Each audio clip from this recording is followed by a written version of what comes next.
الحمد لله رب العالمين والصلاة والسلام على سيد الأنبياء والمرسلين سيدنا محمد وآله وصحبه أجمعين. مولاي صل وسلم دائما عبدا على حبيبك خير الخلق كلهم. عزت مندو امام الشاه احمد رضا فاضل بریلوی رحمت الله تعالی علیہ رحمتا واسعتا ومتعنا الله بعلومه بجاه النبی الکریم. ملفوظات شریف کے سیدنا و مولانا و مرشدنا غوث سمدانی قطب ربانی شہباز لامکانی شیخ عبدالقادر الجیلانی الحسنی والحسینی رضی اللہ تعالی عنہ ورضی عنا به یو عظیم کرامت بیان کړی دی د اهل ذوق دپاره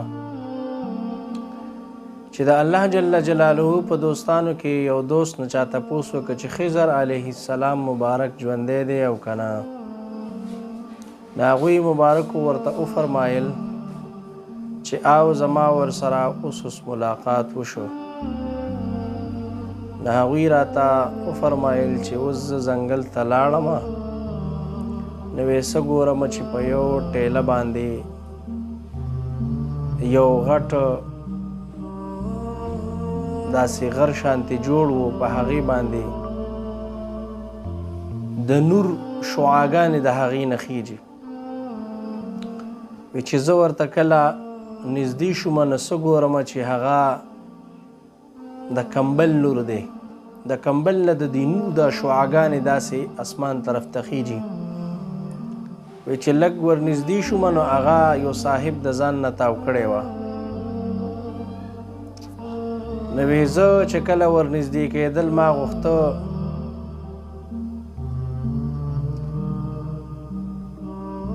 نو هغوی راته ګویا شو چې ما خپل کار ته پرېږده او ته خپل کار سره کار ساته. نو ما د خپو نه هغه وخوځو چې د الله جل جلاله سره شغل اختیار کا، یعنی مشغول به حق شه، غافل مه پاتې کېږه.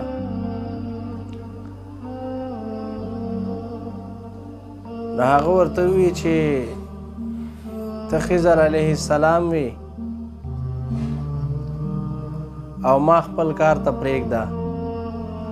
نو خضر علیه السلام ورته وفرمایل چې ما ته دعا وکړه.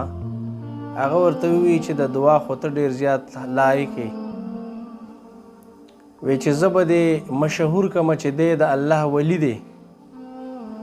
نو هغه ولی الله راته وایي چې زه به تا مشهور کړم چې دی خضر علیه السلام دی.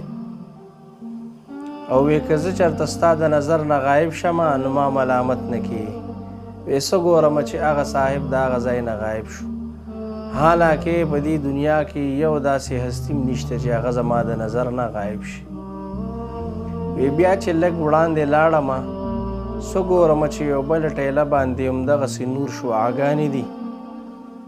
وی چې زه ورنږدې شوم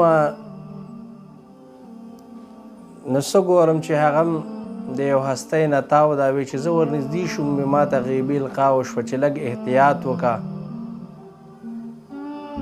وی هغه زنانه وه، هغه د الله جل جلاله یو دوست وه، راته یې ووایي چې خضر علیه السلام خپل کار سره کار ساته او موږ خپل کار ته پرېږده. وی چې زه به تا مشهور کړم چې دی د الله ولیه ده. هغې ورته ووایي چې زه به ته یې مشهور کړم چې ته خضر علیه السلام یې. بیا ورته ما ووایي چې ما ته دعا وکړه. ما ته ګویان شوه چې د دعا خو ته ډېر زیات لایق یې چې ته دعا وکړي، او که چېرته زه ستا د نظر نه غایب شوم نو ما ملامت نه کېږي. وی څه ګورم چې هغه هم زما نه غایبه شوه.